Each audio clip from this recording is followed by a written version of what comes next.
Hello student, हम लोग कक्षा 10th के फिजिक्स का दूसरा चैप्टर प्रकाश का अपवर्तन पढ़ रहे थे। इसमें हमने समझाया था आप लोग को कुछ शब्दावलियाँ, जिसे अपवर्तित किरण किसे कहते हैं, परावर्तित किरण किसे कहते हैं, परावर्तित अपवर्तन किरण किसे कहते हैं, आपतन कोण क्या कहते हैं, अपवर्तन कोण किसे कहते हैं। ये सब हमने आपको पिछली वीडियो में बता दिया है। इसमें हम लोग आगे बढ़ते हुए पार्श्विक विस्थापन के बारे में समझेंगे। पार्श्विक विस्थापन क्या होता है, किसे कहते हैं। तो यहाँ पर पार्श्विक विस्थापन की हम परिभाषा लिख दिए हैं, या कहिए तो पार्श्विक विस्थापन किसे कहते हैं। अगर क्वेश्चन आ रहा है तो आप इसको लिख सकते हैं। तो इसको हम समझा रहे हैं। देखिए, किसी आयताकार सिल्ली वाले पारदर्शी माध्यम, कैसा माध्यम होना चाहिए, पारदर्शी माध्यम से प्रकाश की किरणें गुजरती है, प्रकाश की किरणें गुजरती है, तो उस प्रक्रिया में आपतित किरण और निर्गत किरण के बीच की लंबवत दूरी को पार्श्विक विस्थापन कहते हैं।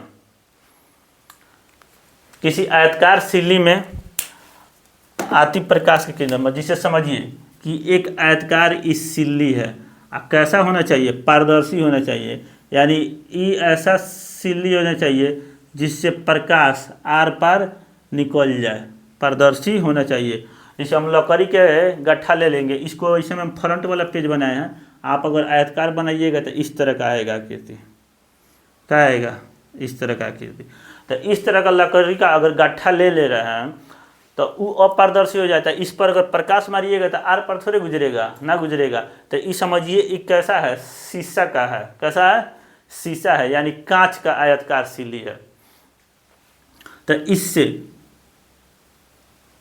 जब प्रकाश की किरणें आएगी तो ऊपर वायु होगा, ऊपर क्या होगा, एयर, वायु। आई हो गया ग्लास, ग्लास का सिल्ली है। तो वायु की अपेक्षा देखिएगा, ई वायु के अपेक्षा ग्लास आपका सघन माध्यम हो जाएगा। क्या हो जाएगा, सघन माध्यम हो जाएगा, क्योंकि एयर में प्रकाश की चाल अधिक होती है और ग्लास में, शीशा में प्रकाश की चाल कम होती है। तो जिसमें प्रकाश की चाल कम, वो माध्यम कैसा हो जाएगा, सघन। एयर वाला माध्यम हो गया आपका विरल, विरल। आई हो गया सघन।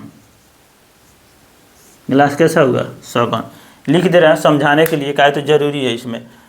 अब समझिए, एक प्रकाश की किरण, इस वाला जो ऊपर आकृति हम जब आयताकार बनाए थे ना, इसको मिटका दिए हैं। इसलिए मिटका दिए क्या, हमको प्रकाश की किरण गुजरना है, तो इसके साइड में हमको दिखाना भी होगा, तो इससे स्पष्ट होगा। जैसे एक प्रकाश की किरण आई, एक क्या हुआ, सीधा बना दे, एक प्रकाश की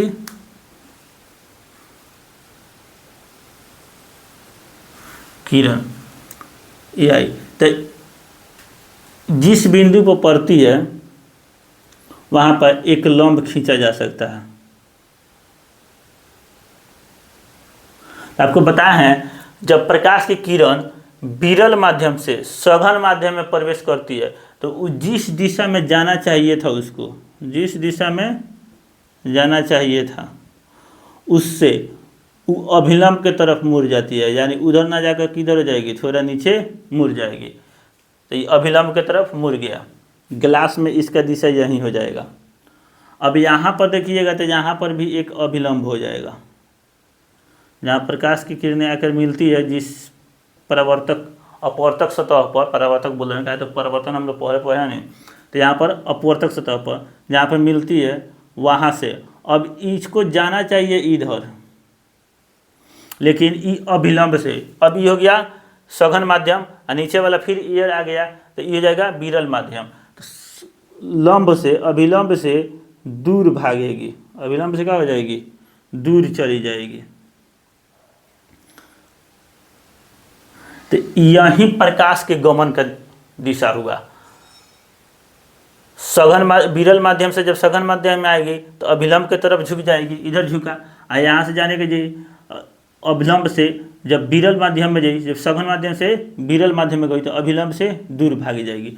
और जोड़िए ई प्रकाश की किरण जो जा रही थी इस सीधे इधर जा रही थी, तो इसके बीच में देखिए प्रकाश अगर यहाँ से सीधा चलती तो इस सीधे इसी दिशा में गमन करके निकल जाती, पारदर्शी है तो इसी में निकल जाइए। लेकिन इसमें माध्यम चेंज होने के कारण इसके चलने के दिशा में चेंजिंग आया, जिसके कारण यहाँ पर देखिए आपको इतना दूरी दिखने को मिला, इतना के अंतर देखने को मिला। तो यही बोला है किसी आयताकार सिल्ली वाले पारदर्शी माध्यम से प्रकाश किरणें गुजरती है तो उस प्रक्रिया में आपतित किरण, ये कौन सा किरण हो जाएगा, ये हो जाएगा आपका आपतित किरण। ये वाला किरण का है आपतित, आपतित किरण। तो ये वाला जो सामने निकल रहा है यही आपतित किरण होना चाहिए, आपतित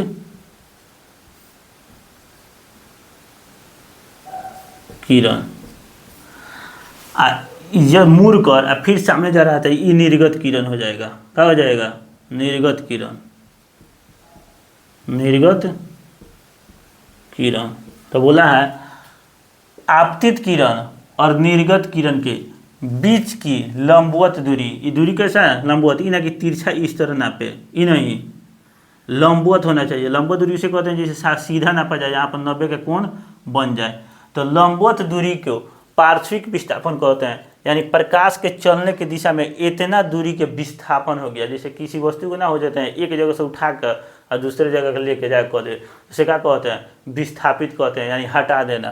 तो यहीं प्रकाश की दिशा में इतना का दूरी का विस्थापन हो गया, तो इसी को क्या कहते हैं, पार्श्विक विस्थापन कहते हैं, पार्श्विक विस्थापन कहते हैं।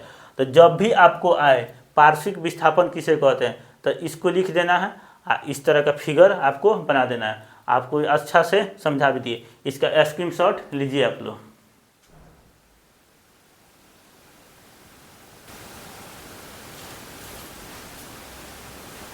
यहाँ पर आगे हम लिखे हैं अपवर्तन के नियम।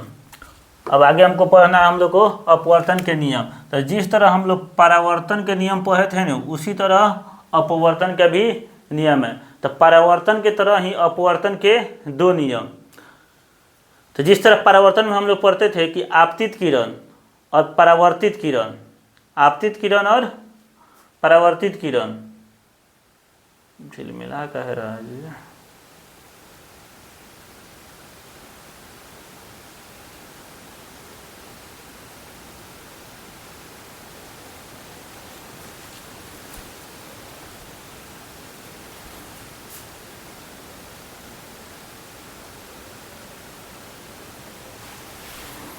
जैसे परावर्तन में हम लोग पढ़ते थे ना कि आपतित किरण, जैसे परावर्तक सतह हो गया, आपतित किरण और परावर्तित किरण और अभिलंब तीनों एक ही बिंदु पर होता है और आपतन कोण बराबर होता है परावर्तन कोण के। तो ये परावर्तन के दो नियम थे। इसी तरह अपवर्तन के दो नियम है, जिसमें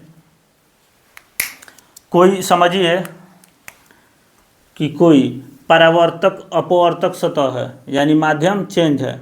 जैसे समझिए गिलास का एक नीचे सिल्ली, क्या है, नीचे सिल्ली, नीचे दिखेगा जी, थोड़ा ऊपर कर दे रहा।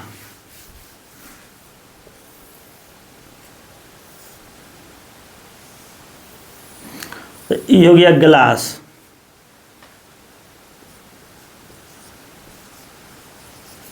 शीशा। तो माध्यम चेंज हो जाएगा, ऊपर वाला आपका एयर हो गया, तो एक माध्यम ये हो गया, दूसरा माध्यम। जब माध्यम चेंज होगा तो अभी अपवर्तन का नियम लागू होता है। तो इसमें कोई प्रकाश की किरण आ रहा है तो इसको कहेंगे आपतित किरण, इसको क्या कहेंगे, आपतित किरण। और ये बिंदु जहाँ सतह है जहाँ पर टच करेगा इसको आपतन, आपतित किरण आपतन बिंदु कहेंगे। क्या कहेंगे, आपतन बिंदु। तो आपतन बिंदु पर खींचा गया अभिलंब, खींचा गया अभिलंब और अपवर्तित किरण, और क्या हो गया, अपवर्तित किरण।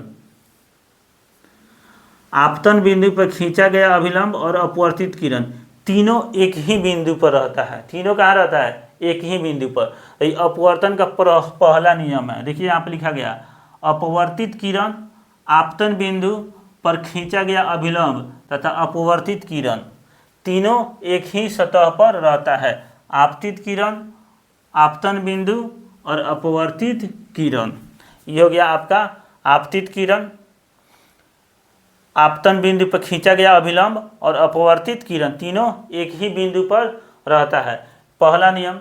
दूसरा में बोला है प्रकाश के किसी विशेष वर्ण के लिए, तो यही प्रकाश की एक विशेष वर्ण हुआ, जैसे एक वर्ण को हम ले रहे हैं, एक किरण को ले रहे हैं, तो उसी को कहेंगे वर्ण के लिए आपतन कोण की ज्या और अपवर्तन कोण की ज्या का अनुपात हमेशा एक अचर रहता है, यानी निश्चित रहता है। अब समझिए आपतन कोण की ज्या क्या होता है। समझिए आपतन कोणे हैं और अपवर्तन कोण है। पीछे हम पिछला वीडियो में समझाए हैं ना, जिस तरह परावर्तन में आपतन कोण और परावर्तन कोण होता था, उसी तरह इसमें अपवर्तन आपतन कोण, तो इसमें हो जाएगा ये हो गया आपतन कोण। आपतित किरण और अभिलंब के बीच में जो कोण बना होता है आपतन कोण, इसको आई से लिखते हैं, स्मॉल आई। अभिलंब और अपवर्तन के किरण के बीच में जो कोण बनता है उसको हम कहते हैं अपवर्तन कोण कहते हैं। ये आपतन होगा, आपतन कोण। ये वाला कोण इसको आर से लिखते हैं, इसको क्या लिखते हैं, स्मॉल आर। ये हो जाएगा आपका अपवर्तन, अपवर्तन कोण की ज्या एक ही अनुपात में होता है। तो इसको देखिए, और इसको लिखते हैं अनुपात को न्यू लिखिए या म्यू लिखिए, क्या लिखिए, न्यू लिखिए या म्यू लिखिए। इसको न्यू पढ़ते हैं, इसको क्या पढ़ते हैं,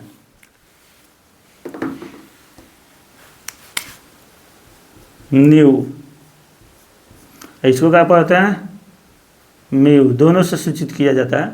तो ये होता है आपका साइन आर बटे साइन, साइन आई होता है, साइन आई बटे साइन आर। यानी सीधा कहिए तो आपतन कोण बटे अपवर्तन कोण। आई से किसको लिखते हैं, आपतन कोण को, अपवर्तन कोण को किससे लिखते हैं, आर से। तो एक निश्चित अनुपात में रहता है, एक ही अचर अनुपात होता है, यही कहता है। अपवर्तन का दूसरा नियम क्या कहता है, यही बोलता है। देखिए अपवर्तन के दूसरा नियम को स्नेल का नियम कहते हैं। कारण किसको कहते हैं, स्नेल का नियम। याद रखिएगा, ये एनी टाइम आपसे पूछता है कि स्नेल का नियम परावर्तन से संबंधित है कि अपवर्तन से संबंधित है। तो ये हम लोग किससे संबंधित है, अपवर्तन से है। किससे संबंधित है, अपवर्तन। अच्छा, अपवर्तन के फिर क्वेश्चन घुमा के पूछता है, अपवर्तन के किस नियम को स्नेल का नियम कहते हैं। तो दूसरे नियम को, किस नियम को, दूसरे नियम को। अपवर्तन के दूसरे नियम को स्नेल के नियम से के नाम से भी जाना जाता है। ये वैज्ञानिक था, स्नेल लॉ। तो इस वीडियो में हम लोग पार्श्विक परावर्तन देखें, उसके बाद अपवर्तन के नियम देखे। तो आगे हम लोग पढ़ेंगे आपका अनुपात। कौन सा अनुपात, आगे अनुपात पढ़ना है अपवर्तनांक के लिए, अपवर्तनांक का पढ़ना है। तो अगला वीडियो में इसको जानेंगे।